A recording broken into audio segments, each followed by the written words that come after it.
Hello everyone, I am Anita. आप देख रहे हैं LP chemistry.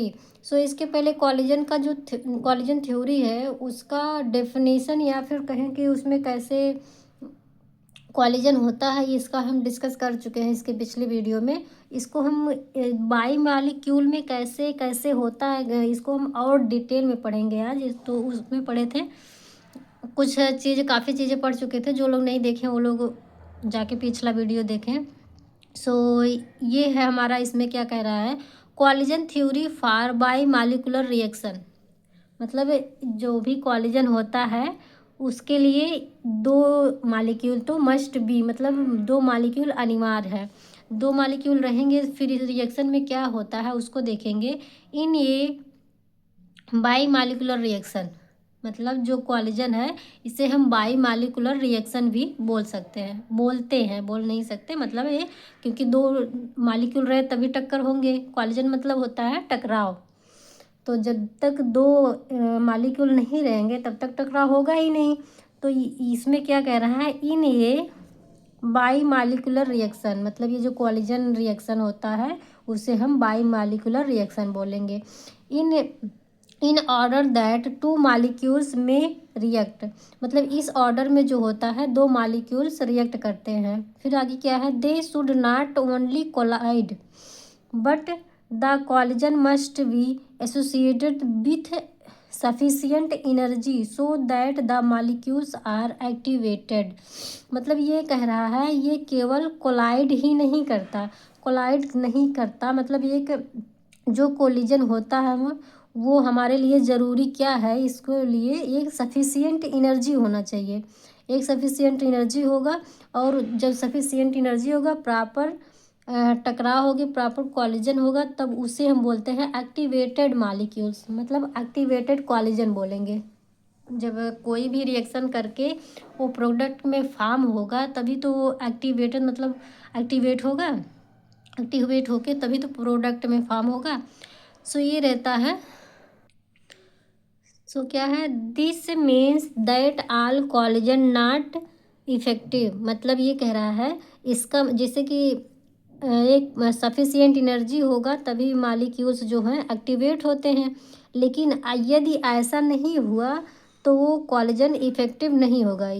Collision are not effective, अगर वो उसमें सफिशियंट एनर्जी और प्रॉपर वो कॉलिजन नहीं हुआ तो उसे हम इफेक्टिव नहीं बोलेंगे, जब तक वो सही सही से उसमें टकराव नहीं होगा।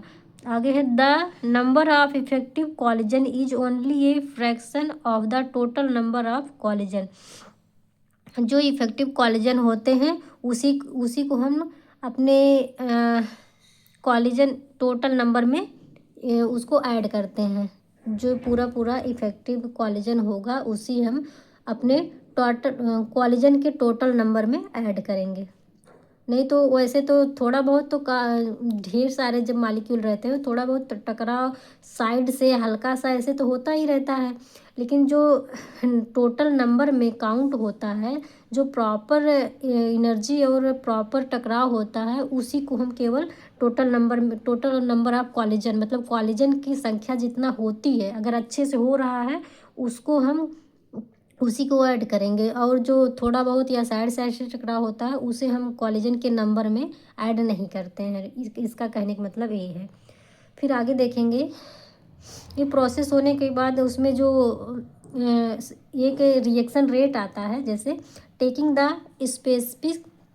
स्पेसिफिक रिएक्शन रेट, मतलब स्पेसिफिक रिएक्शन रेट के, मतलब के को यदि हम स्पेसिफिक रिएक्शन रेट ले लेते हैं और क्या होता है, as equal to the number of effective collision per cc per second.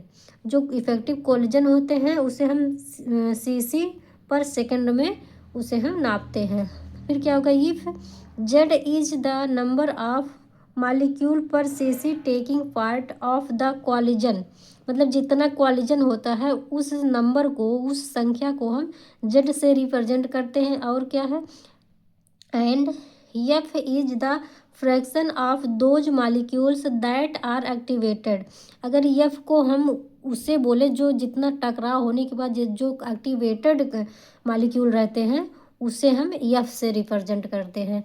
इसके बाद क्या होगा, ये रिएक्शन रेट को के और इसको नंबर ऑफ कॉलिजन और इसे कितने इफेक्टिव टकराव हुआ है उसे हम एफ से रिप्रेजेंट कर दें तो हम इसे इस तरह से कुछ लिख सकते हैं। वी कैन राइट मतलब इस तरह से लिख सकते हैं। कैसे लिख सकते हैं, K equal to Z into F, इतना हम लिख सकते हैं। और ये हो जाएगा हमारा पहला इक्वेशन।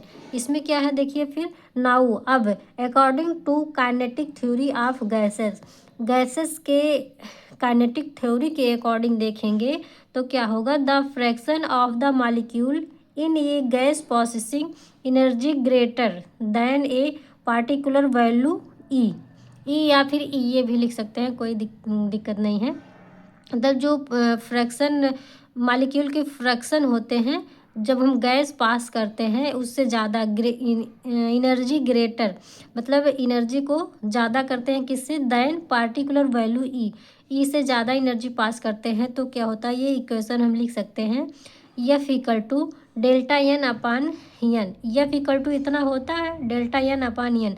अब इसके इक्वल टू ये होता है ई की पावर माइनस ई ए अपान आर टी। ठीक है, इसके एफ के इक्वल टू इतना हो रहा है, अब इतने के इक्वल टू इतना होता है। अब अगर इतना हो रहा है तो हम इसका ये दोनों बराबर है तो इसके इक्वल टू ये हो रहा है तो हम इसके इक्वल टू इतना तो लिख ही सकते हैं, जैसे कि इस आर इतना लिख सकते हैं, एफ इक्वल टू ई की पावर माइनस ई ए अपान आर टी। ये जस्ट लाइक आर्हीनियस इक्वेशन की तरीके है ये, अभी उसी तरीके से आ जाएगा। अभी तो ये सॉल्व कर रहे हैं। सो ये देखिए हमारा क्या आ गया, एफ का वैल्यू। अब ये एफ का वैल्यू आ गया, ये एफ का वैल्यू हम इसमें रख देंगे। अब इसमें रखेंगे जब तो ये हो जाएगा हमारा, केवल ये सब सेम है, एफ की जगह पे ही केवल इसको रख देंगे तो ये आ जाएगा हमारा ये, जैसा कि ये है putting the value F from equation second को, ये अब यही सेकंड ही है, हमने यहाँ पे लिख दिया। तो ये वाला वैल्यू हम उसमें रखेंगे तो ये हमारा जेड के जगह पे केवल एफ के जगह पे केवल ये आ जाएगा। ठीक, मतलब कितना, ई की पावर माइनस ई ए अपान आर टी। अब ये टोटल क्या हो जाएगा, के इक्वल टू जेड इंटू ई की पावर माइनस ई ए अपान आर टी। ठीक, ये हमारा पूरा आ गया कॉलिजन थ्योरी का इक्वेशन। ये है, ये हमारा कॉलिजन थ्योरी का इक्वेशन है।